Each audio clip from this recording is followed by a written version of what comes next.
আসসালামু আলাইকুম ওরহমতুল্লাহি ওবারাকাতুহু।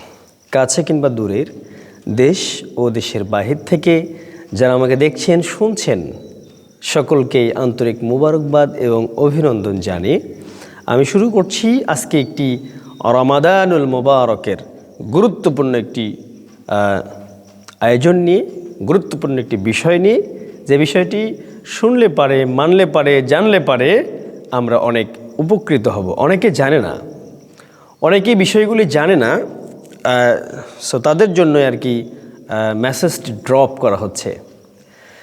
দেখুন, যেসব কারণে আপনি রোজা ভেঙে ফেলতে পারবেন।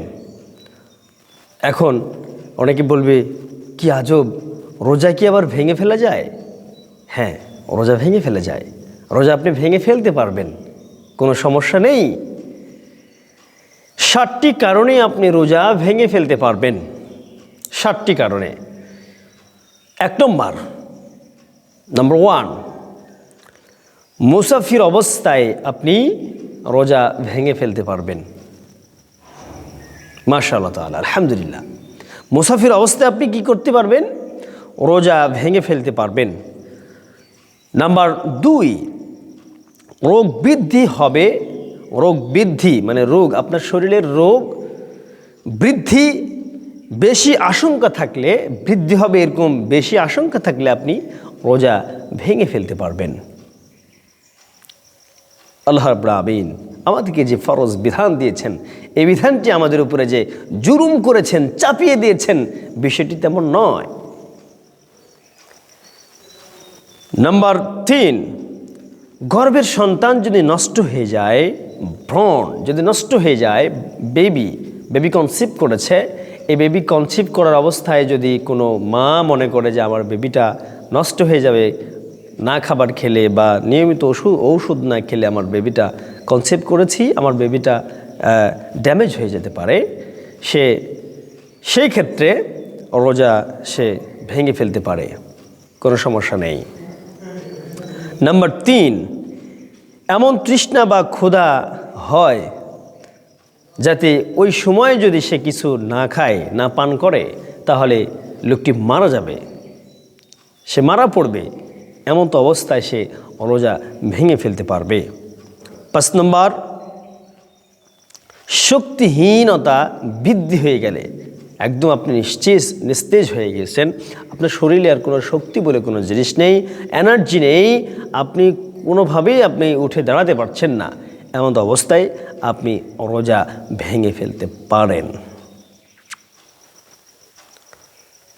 নাম্বার 6, কোনো রোজাদারকে সাপে দংশন করলে সে অবশ্যই কোনো রকম ভ্যাকসিন বা মেডিসিন গ্রহণ করতে সে রোজা ভেঙে ফেলতে পারবে।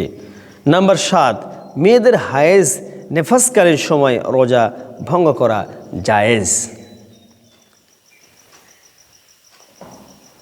যখন হায়েজ হবে, এক কথা মেন্স, এটা হলে মেয়েরা রোজা ভাঙতে পারবে। রোজা ভাঙা জায়েজ এবং রোজা না রাখাটাই উত্তম। এবং বাচ্চা প্রসব করার পরে, বেবি কনসিভ করেছে, সে ডেলিভারি হওয়ার পরে 40 দিন পর্যন্ত বা তারও বেশি বা তার কিছু কম অংশ আর কি তাদের রোজা না রাখাটাই উত্তম, বা ভেঙে ফেলা দেওয়া, রোজা না রাখা তাদের জন্য জায়েজ হবে। আসুন, এখন বলবেন যে হুজুর, রোজা ভেঙে ফেলা জায়েজ, কিন্তু সেই রোজার আসলে বিষয়টা কি? এই রোজাটা, আমার যে রোজাটা গ্যাপ পড়লো, এই রোজাটা আমি কীভাবে আদায় করব? আপনি পরবর্তীতে যে কয়টি রোজা আপনার নষ্ট হয়ে গিয়েছে, ভেঙে গিয়েছে, সেই কয়েকটি রোজা আপনি পরবর্তীতে এই রোজাগুলো আপনি আদায় করে নেবেন। মহান আল্লাহ রাব্বুল আমিন এই 7টি কাজের ভিতরে কোনো একটি কাজ যদি আমাদের হয়ে যায়, আমরা রোজা ভাঙতে পারবো।